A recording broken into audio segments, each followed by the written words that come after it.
Common misconceptions about Russia. Common misconceptions about Russia is that it's very cold. I mean, is that you can just drive around. In Russia, or at least the old time Russia, before there were so many roads, or basically Russia was a big mush pit. Basically, you drive out there, and it was better to just drive on the snow rather than to try and push it out of the way, because if you expose the dirt just like anywhere else, it opens up. The ground will start to thaw, and when the ground thaws, because the ground is not white, it melts, and I mean it melts, and then it turns into this big mushy bog where literally a tank with snow on it could drive across. But as soon as you clear the snow out of the way and you get down to what would be considered firmer dirt, you go bloop. Bloop, bloop, and you basically porpoise along if you can move at all.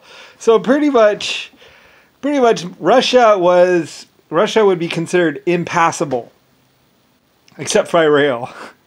Like I say, I mean, I was building trains, so I build my trains along, and I have to build a special road, and I have to clear land and all that other stuff. So you have to understand that back in the 800s and 900s and 1200s, tanks were more or less, if you wanted to go anywhere, you did it in a tracked vehicle and a tank. Otherwise, you didn't get there.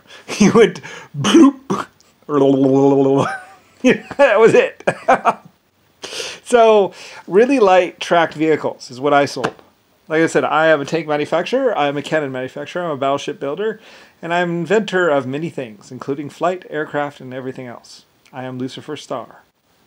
The Lucifer Star of Lucifer Star Lines. Like the Titanic. On the side of the Titanic, it used to say, by the way, names for ships were midship, by the way. It used to say, Lucifer Star.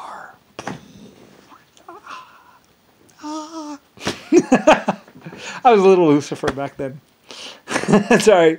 I was like, I was a little child Lucifer. I was like a little child and like, yeah, I know, I'm silly, okay? I'm an inventor. Anyway, I invented tracks and tanks and owned Germany and Russia and China and Japan and Australia and basically in America. And basically, like some countries, like Japan and other countries, were like, yes, we care about you, we love you, we want to be with you, lead us. So I was like, okay, let's go. And so we started to build. Like I said, most people saw my cities and saw my ships, and they're like, and I was like, yeah, it's easy, So, and I would teach other people how to do it. So, like I said, I mean, I just required absolute devotion and absolute honesty, and basically, with me anyway. So, and not to be led by anyone else. I said, other people will mislead you, and you need to listen to me and follow me. And they did, for the most part. And it got a little rough and stuff because there were a lot of fake pretend people out there. People that didn't care about the future, that just wanted to get gold or money. And I was like, there's plenty of money if you just follow me. Anyway, I told him, I was like, there's lots of money if you just follow me. There's resources everywhere around this planet. We just have to dig for them. So anyway, people didn't believe me, and then they started digging, and they were like, because we found oil, we found coal, we found whatever we wanted. And then we did surveys all over the place and found the rest of it. So, yeah. Anyway, though, I led people forever, and, and great things have become because of me. So, anyway, like I say, I'm Lucifer Star, creator of 800 galaxies. Anyway, so. I know. I'm the best.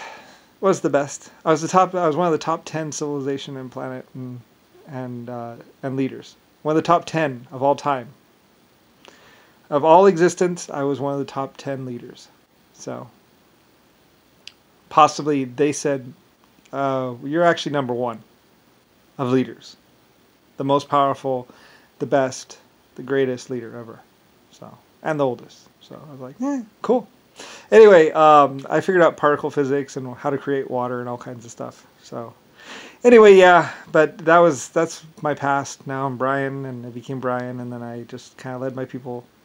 Anyway, so I really love my people a lot. Like, I just wanted, many times in my life, I just wanted to give them a big hug and just like hug and squeeze every single one of the children and just be like, I love you.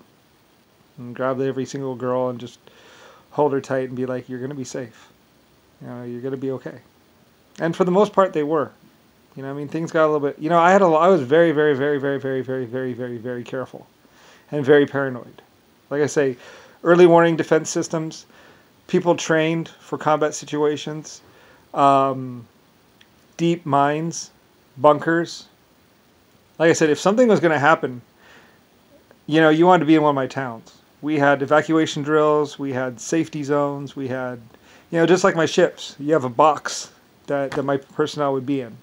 You know, just like, you know, if the world ended, you would want to be in one of Lucifer Star's cities, because then, you know, you would know what to do. You know, like I said, we used to have the PA systems and stuff. Now we have the emergency alert systems. You know, like I say, my civilizations, my people do not die. We know it. You know, I've trained them well and I've paid them well, and we've spent a lot of time worrying about what to do when the worst thing ever happens. Like, what do you do if the world ends? Where do you go? You know, and evacuation areas, all that stuff. So that's what I do. That's what I did. You know, my thing was existence and safety and defense. So that's what I did for a living, keeping people alive.